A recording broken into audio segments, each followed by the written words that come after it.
got a little cute, as they have been doing for 47 years, and nobody ever took them on. We took them on.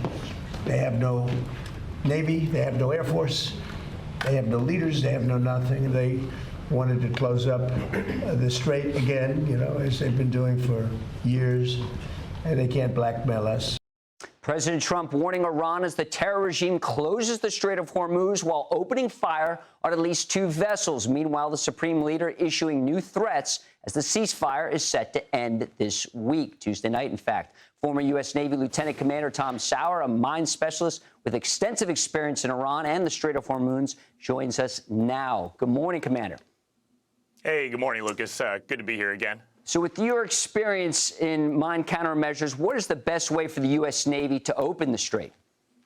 Well, I think you have to realize that we've got already, my Navy EOD brothers are already, as we speak, using expeditionary mine countermeasures, XMCM, to search the area of the Strait. Keep in mind that as of this morning, not a single mine has been confirmed, has been found. A ship has not struck a mine. And we have reason to believe, due to indications and warnings, as we say, that there might have been a dozen, maybe more mines that have been laid somewhere in the Strait of Hormuz in the designated danger area that the Iranians laid out on the map, which just happens to be in the main internationally recognized traffic separation schemes for shipping traffic. So we have units there who are searching right now. It does not happen overnight. It does take some time, while at the same time we have additional mine countermeasures assets coming in by sea. We've got the USS Miguel Keith and also the USS Pioneer and USS Chief, which are mine countermeasure ships that are on their way from Japan.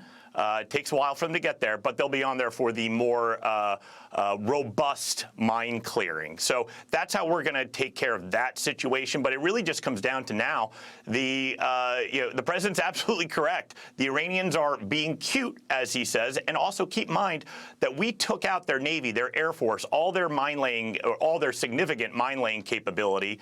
And there's different factions right now because we don't actually know who is in control of Iran, who's calling the shots. You heard Foreign Minister Abbas Araghchi saying, yes, the Strait is open, and then the IRGC decides to say something else. So it's not really clear right now, just because it's a very disjointed, fractured, and faction country, because we took out just about everything.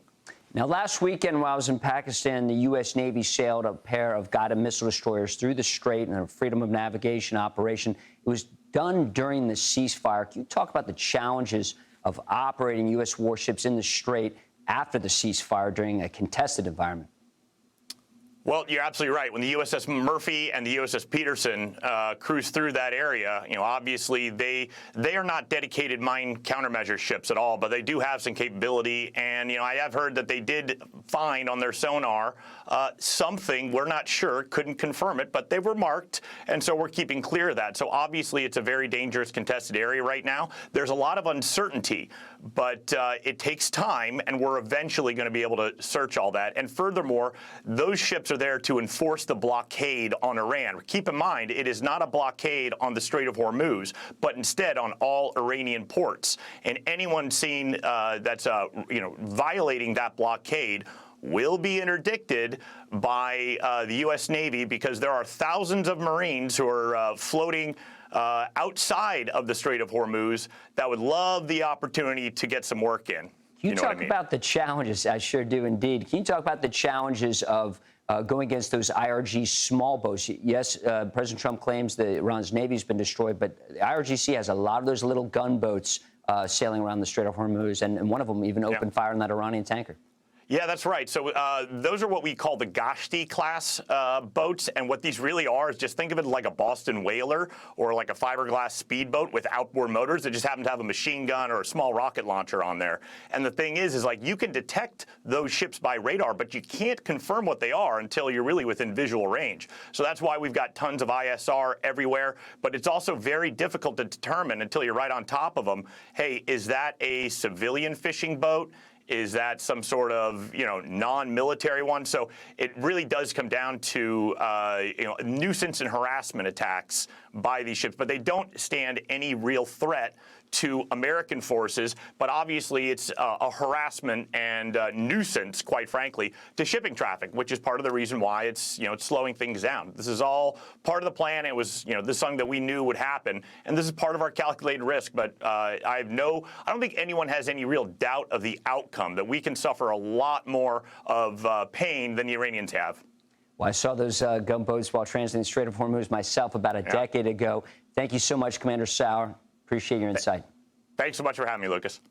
Hey everyone, I'm Emily Campagno. Catch me and my co-hosts Harris Faulkner and Kaylee McEnany on Outnumbered every weekday at 12 p.m. Eastern, or set your DVR. Also, don't forget to subscribe to the Fox News YouTube page for daily highlights.